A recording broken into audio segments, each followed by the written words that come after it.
Black Magic Sorcerer here, and I am just simply taking a video of my 10 card spread. And while I do this, I only do this for my own records, just in case I want to go back later and look at what my spread was and look up the meanings or definitions later to make sure that I am correct in my reading. So as I'm making this video, it occurred to me that it's so difficult to read for yourself. Now, if I'm asking questions about another individual, or if I'm using tarot to communicate with a spirit, it flows much more easily.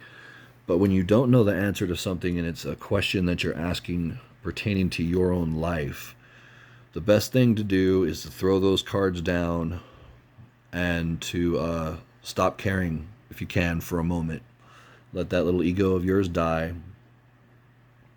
and just stop caring for a moment about the outcome of the news of the cards. If you keep reshuffling because you keep trying to get a better deal and better cards each time, if you're catching yourself doing that, it's not because the cards are wrong. It's because you're not ready to receive the truth.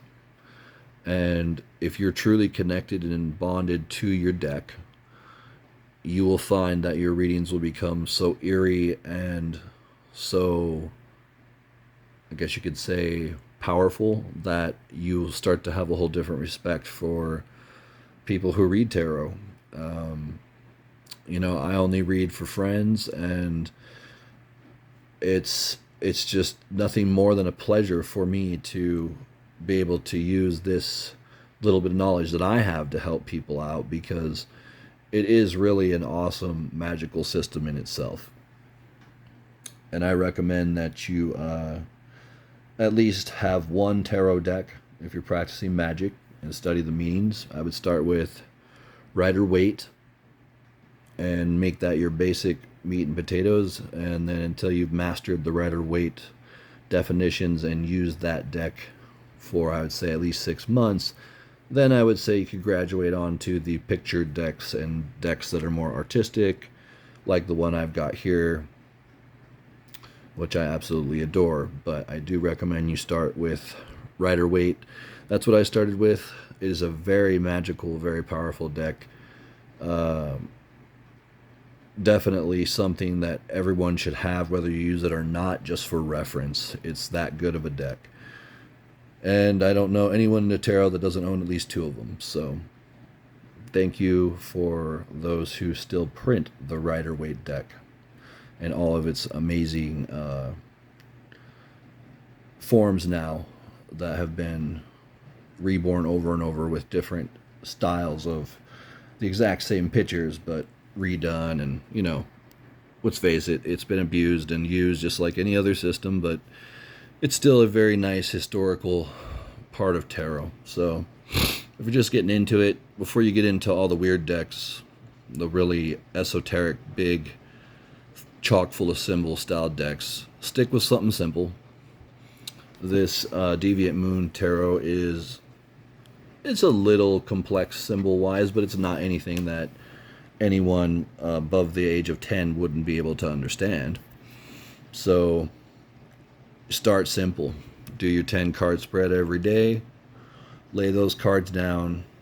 Whatever the cards are, whatever the meaning is, just accept it.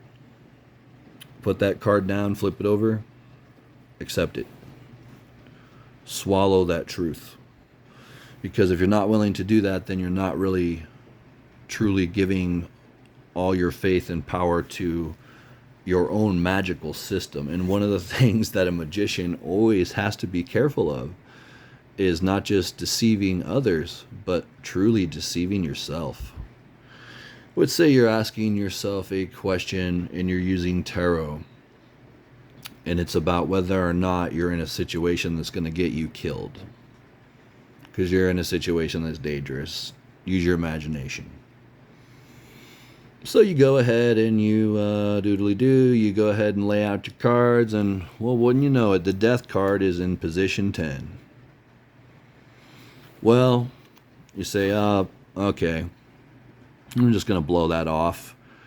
There's other cards here in this spread. That could mean anything. No, it doesn't. if you know what the cards mean and you know what position that card is in, then you know exactly what it means down to the most finite of definitions, with the caveat being that you are going to be adding your own psychic message to that card.